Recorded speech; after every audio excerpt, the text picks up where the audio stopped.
Hello friends, तो ये है ये दिल मेरा एपिसोड 2 का सेकंड पार्ट। स्टार्ट करते हैं। नहीं, कोई गैर मामूली चीज नोटिस नहीं की, लेकिन ये भी हो सकता है कि मेरा वहम है, क्योंकि अगर कोई मुझे फॉलो करता है तो सबसे पहले तो अली बख्श को पता चल जाता ना। तो मुझे ऐसा लगता है कि जो चीजें मेरी लाइफ में होने वाली होती हैं वो मुझे ख्वाब में पहले से नजर आ जाती हैं। ये भी तो हो सकता है कि वाकई कोई मुझे मारना चाहता है और मैं अपना फ्यूचर देख सकती हूँ। हम बताओ, मुझे मार दे। Not at all. नहीं नहीं दुर्योधन, ऐसी बिल्कुल कोई बात नहीं है। आपके साथ ऐसा कुछ नहीं होने वाला। मैंने तो इतना ऐसे सीधे ख्वाब नहीं देखा। 1 साल हो गया, तो परसों रात को ख्वाब मुझे क्यों आया? इसकी एक्टिंग कितनी अच्छी है।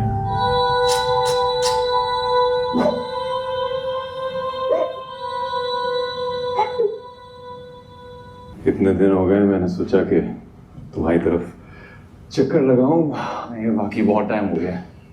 कहाँ गायब हो गए अमान? शक्ल ही नहीं दिखा रहे।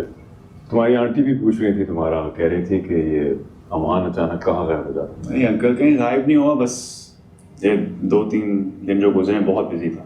अच्छा ये बताओ कि ऑफिस वगैरह कैसा चल रहा है? वो चाइनीज इंजीनियर्स आ गए?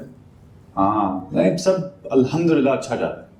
तुम मेहनत कम कर रहे हो माशाल्लाह। इतनी यंग एज में तुम्हारे अंदर जो मेहनत का जज्बा है, तुम्हारी जगह कोई भी और नौजवान होता तो वो ये सोचता कि बाप चाचा का इतना बड़ा बिजनेस, रुपया पैसा, प्रॉपर्टी, मुझे मजीद और कुछ करने की क्या जरूरत है।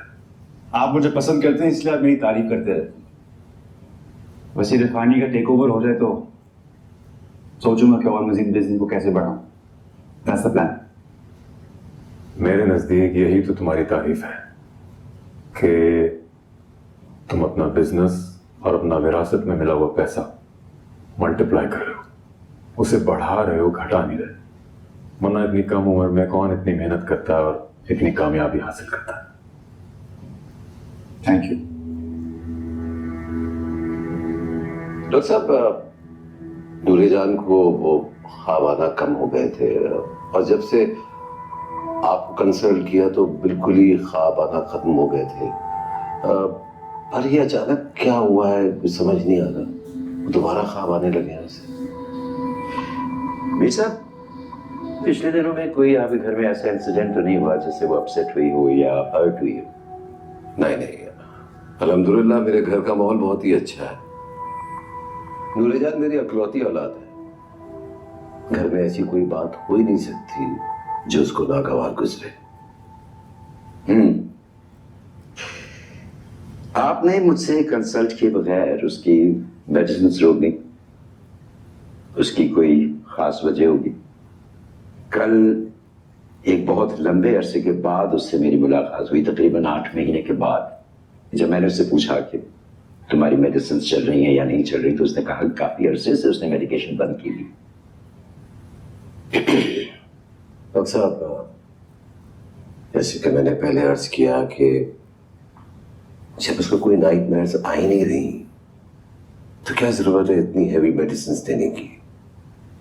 इसलिए मैंने सोचा कि उसकी मेडिसिन रोक दी जाए। अब ये मेरी गलती है कि मुझे आपसे कंसल्ट करना चाहिए था। जबकि हमारे दरमियान ये बात तय हुई थी कि अगर उसकी तबीयत संभल जाती है, उसको नाइट में आना बंद हो जाते हैं, उसके बावजूद वो हर 2 महीने के बाद मेरे पास सेशंस के लिए आती रहेगी। नहीं डॉक्टर साहब, I'm really sorry, मुझसे कोताही हो गई।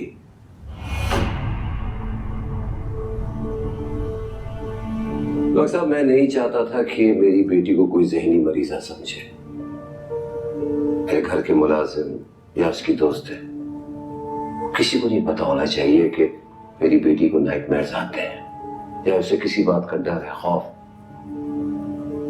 मैं हरगिज़ नहीं चाहूंगा कि किसी को भी पता चले कि मेरी बेटी किसी साइकियाट्रिस्ट से जाके मिलती है। माशाल्लाह, आप तो बहुत तालीम याफ्ता आदमी है, बहुत काबिल आदमी है। क्या आप भी ऐसा समझते हैं कि इलाज से बेहतर बीमारी को छुपाना होता है। डॉक्टर साहब, मेरी नूरे जान को कोई भी मेंटल इलनेस नहीं है। वो बिल्कुल नॉर्मल लड़की है, बाकी लड़कियों की तरह फन करती है, खुश रहती है, हंसती है, खेलती है। डॉक्टर साहब, मेरी बेटी इंजीनियरिंग यूनिवर्सिटी में जाती है। डॉक्टर साहब, अगर उसका आप एकेडमिक रिकॉर्ड देखें तो बहुत ही ब्राइट स्टूडेंट है वो। अब महज एक नाइटमेयर्स की वजह से मैं उसको बीमार तो नहीं कह सकता ना।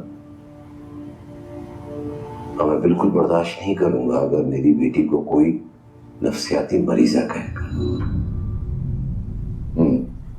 डॉक्टर को ना पटवा दे। हमें हल्का से बुखार हो जाए या जुकाम ही हो जाए तो हम सीधा डॉक्टर के पास पहुंच जाते हैं। अगर कोई नफ्सियाती मसला हो या नफ्सियाती उलझन हो तो किसी साइकियाट्रिस्ट के पास जाने में क्या हर्ज है? आप जैसा काबिल आदमी तो ये बात अच्छी तरह समझता होगा कि बीमारी को छुपाने से या दबाने से कोई मसला हल तो नहीं होता। मैं कह रहा हूँ उस्ताद नूनी छाली गल पता चल गई।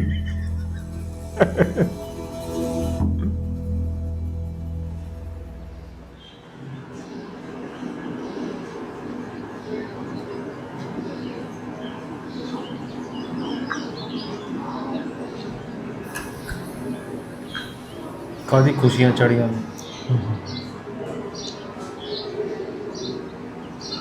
भाई, क्या खुद ही अपनी बातों पे मुस्कुरा रही हो? गौरी, मुझे लगता है आसिया को अमान पसंद आ गया है।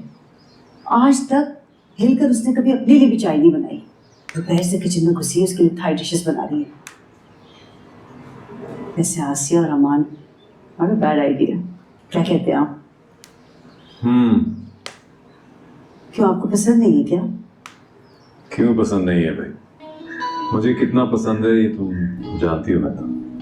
मैंने ऐसा कभी सोचा नहीं था, मगर अगर ऐसा हो जाए तो आसिया की और हमारी बड़ी खुशकिस्मती होगी। अमान तो हीरा है, और ऐसा हीरा लड़का किस्मत वालों को मिलता है। लेकिन क्या? जब तक वो खुद अपनी दिलचस्पी जाहिर न करे, हमारी तरफ से कोई ऐसी बात नहीं होनी चाहिए। उसके दिल में ये कभी ना आए कि हम अपनी बेटी की वजह से उसमें इंटरेस्टेड थे, उसे अहमियत दे रहे थे, उससे प्यार जता रहे थे। ठीक है, लेकिन आप बातों बातों में तो पूछ सकते हैं ना कि उसने अपने बारे में क्या सोचा है, कब शादी करेगा वो। हाँ भाई, कभी मुनासिब मौका मिलेगा तो पूछ लूंगा।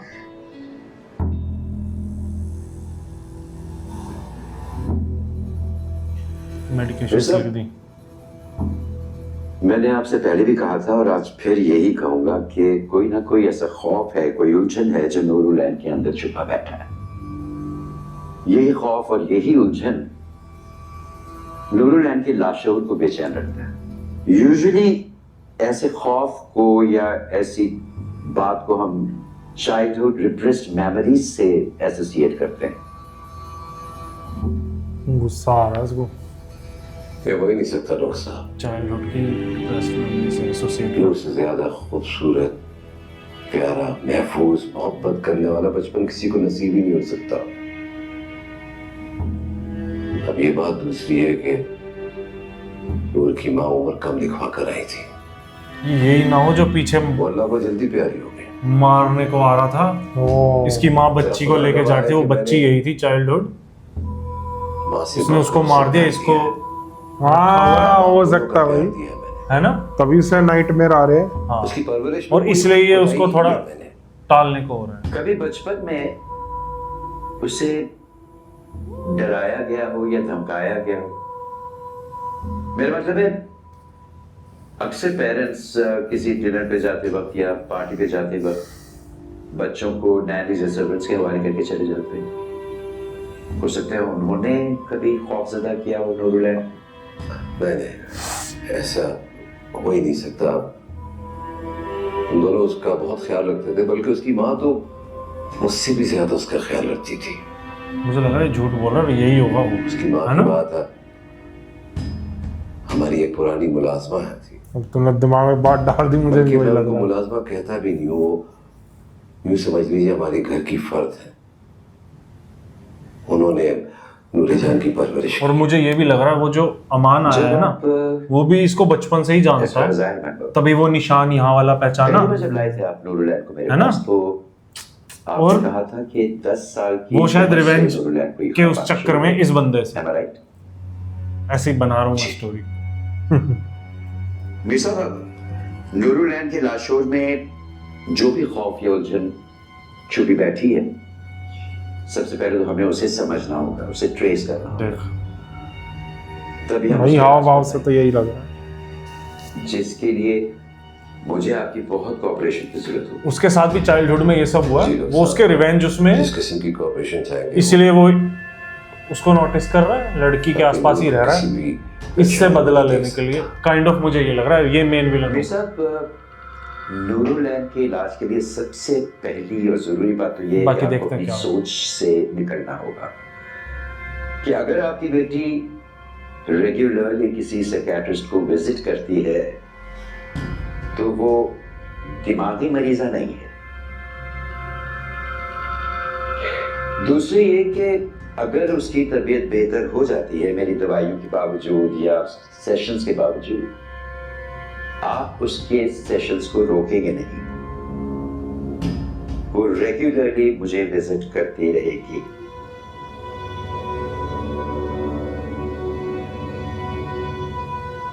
Is that clear?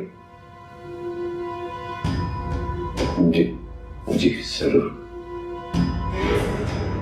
यार अमान, मैं एक बात You know, सोचता मैं बैंक हूँ, में आज गई थी, शाम वहाँ को मैंने सूरज पता नहीं कहाँ से खाया निकले। था। ये हमारी प्यारी बहन Oh, आपके I लिए love coconut curry. और हो सकता है उस बंदे को इसलिए इतना साथ रखता है कि कोई ऐसा बंदा ना मिल जाए जो उसको बता दे बचपन की ऐसी पुरानी बात कोई। क्या भाई, अब अभी अभी मेरे हाथ का बना तब मजे का खाना खा कर आ रहे हैं और फिर भी मेरी बुराइयां कर रहे हैं। Very bad. अमन, आपको कैसा लगा खाना? बहुत अच्छा है, बिल्कुल मेरे फेवरेट थाई रेस्टोरेंट की तरह, ऑलमोस्ट। तो दोस्तों इसी के साथ ये दिल मेरा एपिसोड 2 का सेकंड पार्ट एंड होता है। मिलते हैं थर्ड पार्ट में। Bye bye.